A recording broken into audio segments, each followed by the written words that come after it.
মানে ওই জিনদের দ্বারা পারমিশন নিতে হতো আসলে যে এই গাছ এই গাছগুলো কাটা যাবে কিনা বা তাদের কোনো সমস্যা আছে কিনা। যদি তাদের দেখা যাচ্ছে বিভিন্ন হুজুরদের এনে যদি তারপরে জিনদের সাথে তারা কমিউনিকেশন করতো হুজুরে যে আসলে এই গাছগুলো বিক্রি করতে চাচ্ছে বা এইগুলো কেটে ফেলতে চাচ্ছে।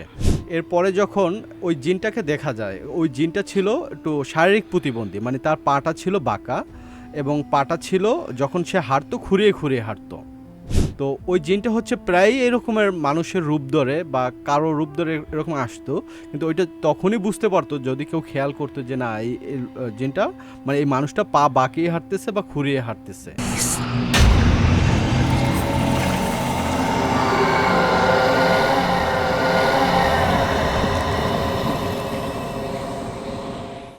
তো চাঁদপুরে গ্রামের বাড়ি, তাদের বাড়িতেই ঘটনাটা। তাদের বাড়িটা অনেক পুরনো বাড়ি।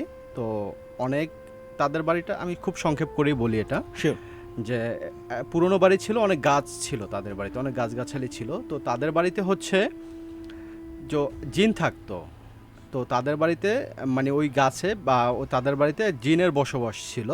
তো একটা সময় ছিল যে তাদের যদি গাছ বিক্রি করতে হইতো কোনো প্রয়োজনে বা ঘরবাড়ি তৈরি করার জন্য হোক বা আর্থিক কোনো কারণেই হোক, গাছটা যখন বিক্রি করতে হতো তো তাদের কাছ থেকে পারমিশন নেওয়া লাগতো আসলে কোন গাছটা কাটা যাবে কোনটা কাটা যাবে না, মানে এমন একটা অবস্থা ছিল। মানে ওই জিনদের দ্বারা পারমিশন নিতে হতো আসলে যে এই গাছ এই গাছগুলো কাটা যাবে কিনা বা তাদের কোনো সমস্যা আছে কিনা। যদি তাদের দেখা যাচ্ছে বিভিন্ন হুজুরদের এনে যদি তারপরে জিনদের সাথে তারা কমিউনিকেশন করতো হুজুরে যে আসলে এই গাছগুলো বিক্রি করতে চাচ্ছে বা এইগুলো কেটে ফেলতে চাচ্ছে। যদি তারা বলতো হ্যাঁ এগুলো কাটা যাবে তাহলে কাটতে পারতো, আর যদি বলতো যে না কাটা যাবে না তাহলে মানে কাটতে পারতো না। যদিও তারপরও অবাধ্য হয়ে কাটলে তাহলে দেখা যাচ্ছে সমস্যা হতো। তো ঘটনাটা হচ্ছে, মূল ঘটনা এটা না, ঘটনাটা হচ্ছে তাদের বাড়িতে যে জিন থাকতো, মানে যে জিনটা ছিল এখনও সেই জিনটা তাদের বাড়িতেই আছে। তো ঘটনাটা হচ্ছে এখন যে জিন আছে তার নানা ছিল ওখানে।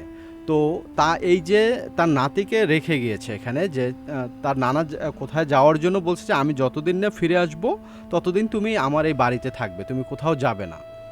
মানে এটা তার নানা বলে গিয়েছে তাকে।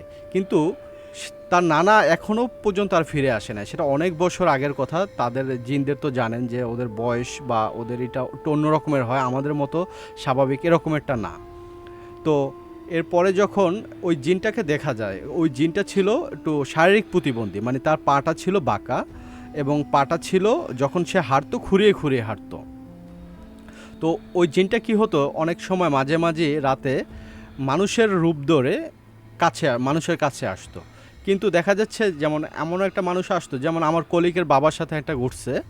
যেমন আমার কলিগের বাবার দোকান ছিল, সে দোকান থেকে বাড়িতে ফিরতেছে, তখন দেখতেছে যে তার বাবা রাস্তায় হাঁটতেছে বা যাচ্ছে। তো তখন বলতেছে যে তুই এত দেরি কেন করলি দোকান বন্ধ করতে? তো বললো যে একটু ব্যস্ততা ছিল এই জন্য দেরি হয়েছে। তখন মানে যখন সে হাঁটতে বললো যে আচ্ছা তাড়াতাড়ি বাড়িতে যা, এটা বলার পরে এবং যখন ওই জিনটা হাঁটতে ছিল তখন দেখতেছে সে খুঁড়িয়ে খুঁড়িয়ে হাঁটছে, তার পাটা বাঁকা। এখন আমার কলিকের বাবা, সে তো জানে তার বাবার তার পায়ে সমস্যা না বা পা বাঁকা না, সে এভাবে কেন হাঁটবে। তো তখন সে আসলে বুঝতে পারতো যে আসলে এটা আমার বাবা না, এটা হচ্ছে সেই জিনটা। তো ওই জিনটা হচ্ছে প্রায় এরকমের মানুষের রূপ ধরে বা কারো রূপ ধরে এরকম আসতো, কিন্তু ওইটা তখনই বুঝতে পারতো যদি কেউ খেয়াল করতো যে না এই জিনটা মানে এই মানুষটা পা বাঁকিয়ে হাঁটতেছে বা খুঁড়িয়ে হাঁটতেছে। তো এরকমের ভাবে আর কি প্রায় মানুষের সামনে আসতো। কিন্তু এটা দেখা যাচ্ছে যারা ওই বাড়িতে থাকে তাদের জন্য একটু অভ্যস্ত হয়ে গেছে।